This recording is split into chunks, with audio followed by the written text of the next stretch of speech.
Welcome students. अब हम देखेंगे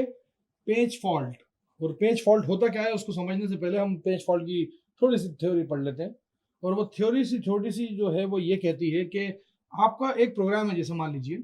और उस प्रोग्राम के जो पेजेस हैं वो पेजेस उसमें डले हुए हैं। लेकिन क्या हुआ कि बीच प्रोग्राम के चलते चलते कोई एक ऐसा इंटरप्ट आ गया जिसमें उस प्रोग्राम को किसी एक पेज की ज़रूरत है,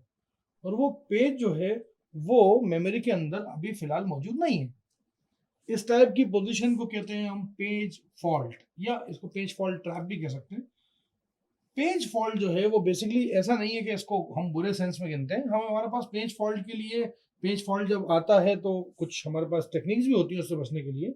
लेकिन हाँ, हम अगर आइडियलिस्टिक टर्म्स में बात करें तो हम ये चाहते हैं कि भाई ज़्यादा से ज़्यादा हमारे पेज फॉल्ट जो है वो कम से कम आए। और लेकिन ऐसा पॉसिबल नहीं, क्योंकि हम लोग क्या करते हैं, मल्टी प्रोग्रामिंग लेवल के अंदर हैं। और मल्टी प्रोग्रामिंग में क्या है कि आप जैसे ही आप लेवल को इंक्रीज करते हो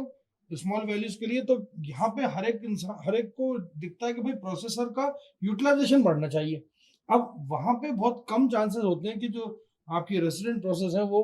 ब्लॉक्ड रहे। अब कहने का मतलब ये है कि मैं ये नहीं चाहता कि मैं मल्टी प्रोग्रामिंग कर रहा हूँ लेकिन मैं सिर्फ 3 प्रोसेस से काम करा पा रहा हूँ, मेरी बाकी 10 प्रोसेस वेट कर रही हैं। उसमें क्या होता है कि हम उनको बड़ा छोटा छोटा पोर्शन देकर रवाना करते हैं। पेजेस के बहुत ज्यादा पेजेस नहीं कि भाई एक प्रोसेस आई उठा उठा के पूरे पेजेस दे दिए, उसको जितने चाहिए थे सब दे दिए। अगर ऐसा करेंगे तो बाकी प्रोसेस क्या करेंगे, वेट करेंगे, इंतजार करेंगे। इसलिए हम क्या करते हैं कि हर एक प्रोसेस से कुछ कुछ पेजेस जो फिलहाल करंटली यूज होने वाले हैं उनको देते हैं, ताकि हमारा सीपीयू भी व्यस्त रहे, हमारी कॉन्टेक्स्ट स्विचिंग भी चलती रहे, और बढ़िया से जितनी भी प्रोसेस है उन सबको बराबर का मौका मिले, सीपीयू का टाइम मिले, सीपीयू के निगाह करम मिले, और इससे वो काम आसानी से हो जाए। अब होता क्या है कि ज्यादातर केसेस में तो ये काम कर जाता है, लेकिन कई बार ऐसा देखा गया है, और बल्कि होता भी है कि डायनेमिकली आप देखेंगे तो जब चीजें आगे बढ़ती हैं तो नंबर ऑफ पेज फॉल्ट जो है वो बढ़ना भी चालू हो जाते हैं। और आपकी ज्यादा नंबर ऑफ पेज फॉल्ट अगर हो गए, मतलब बहुत सारी प्रोसेस हैं जिनको बहुत सारे पेजेस चाहिए जो मेमोरी में रखे ही नहीं है, तो उससे क्या होता है कि प्रोसेसर का यूटिलाइजेशन जो है वो बिल्कुल कोलैप्स हो जाता है। और ये शायद एक ऐसा जगह है जहाँ पे आपका सिस्टम हैंग होना चालू हो जाए या रुकना चालू हो जाए। अब प्रोसेस को क्या चाहिए, पेज का एक्सेस, जो कि मेमोरी में नहीं है, या तो मेमोरी में नहीं है या फिर वो इनवैलिड है। तो उसको हम बोलते हैं पेज फॉल्ट ट्रैप।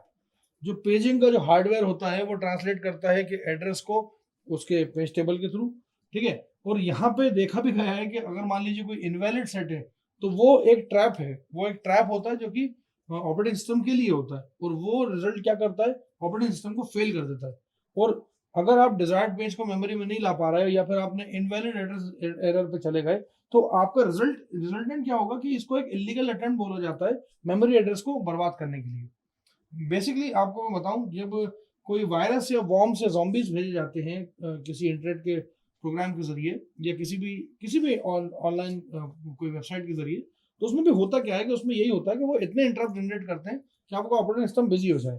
या फिर पेजिंग ऐसी करेंगे कि वो इतने पेज फॉल्ट डालेंगे कि ऑपरेटिंग सिस्टम अपने आप ही कोलैप्स हो जाए, इसकी एफिशिएंसी गिराना। तभी आप देख लो, जो लोग इंटरनेट या अच्छे एंटीवायरस या फायरवॉल्स यूज नहीं करते वो कहते हैं हमारा सिस्टम स्लो चल रहा है। वो इसलिए चल रहा है क्योंकि उनके जो मेन मेमोरी है उसका यूटिलाइजेशन उनकी असली प्रोसेस जो थी वो कर ही नहीं रही है, उनके जो वायरसेस हैं वो कर रहे हैं, और वो क्या कर रहे हैं, पेजेस को लिए बैठे हुए और ऑक्यूपाई करके बैठे हुए हैं। इसीलिए क्या होता है, डिस्क चेकिंग करके एक चीज होती है जो कि हम बार बार करना चाहिए हमें सिस्टम में, CHK DSK कमांड होती है, वो चलाना भी चाहिए, जिससे हमारी डिस्क चेकिंग होती रहे और मेमोरी में जो इस टाइप की जो इलीगल प्रोसेस है, इलीगल मतलब अनऑथराइज, या ये कह लो कि जिनका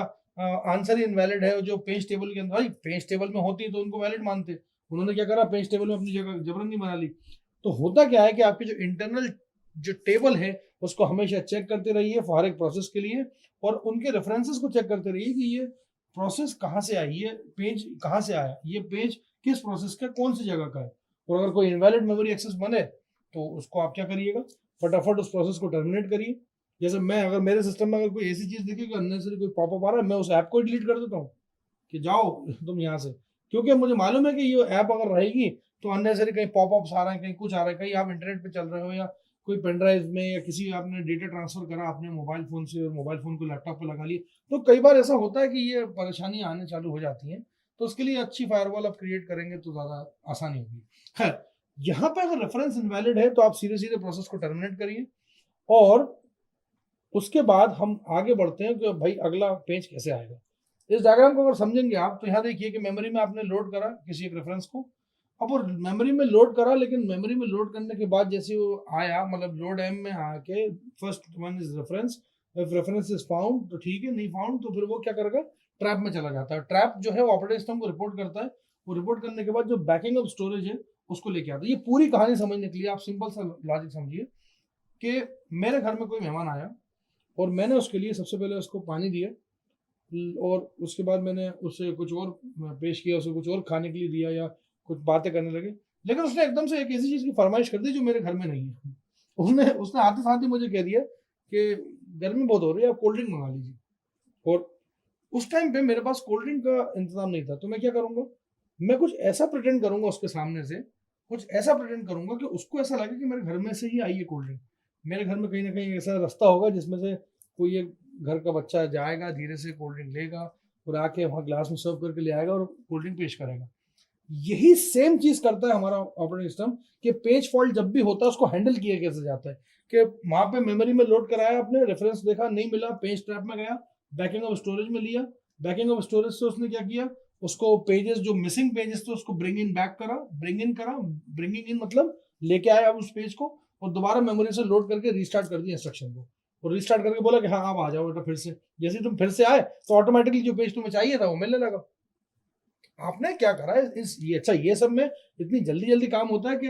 अगले को ऐसा लगता नहीं है, कि उसको समझ में नहीं आता कि यार मेन मतलब प्रोसेस आई, प्रोसेस ने क्या करा, पेजेस उस प्रोसेस के डले हुए हैं, अब वो पेज कोई एक ऐसा पेज है जिसको जरूरत थी और वो फॉल्टी निकला, मतलब पेज फॉल्ट हो गया। पेज फॉल्ट होने के बाद वो कहता है एक मिनट रुकना जरा, जल्दी से जाता है और बैकिंग ऑफ स्टोरेज से लेके पेज को वापस वहीं डाल देता है जहां पे उसको चाहिए, तो प्रोसेस से कहता है फिर से इंस्ट्रक्शन स्टार्ट करो, रीस्टार्ट द इंस्ट्रक्शन, रीस्टार्ट चालू करो, रीस्टार्ट जैसी करा काम हो गए। मेरे ख्याल से आपकी गाड़ी बाइक्स में भी अगर कभी कुछ सुधार करना होता है तो यही होता है कि वो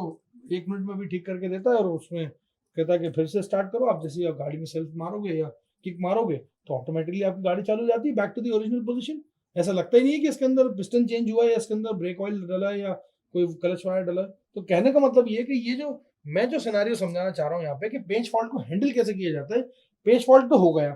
पेजेस की जिस पेज की रिक्वायरमेंट थी वो मेमोरी में नहीं है, कुल मिला के सो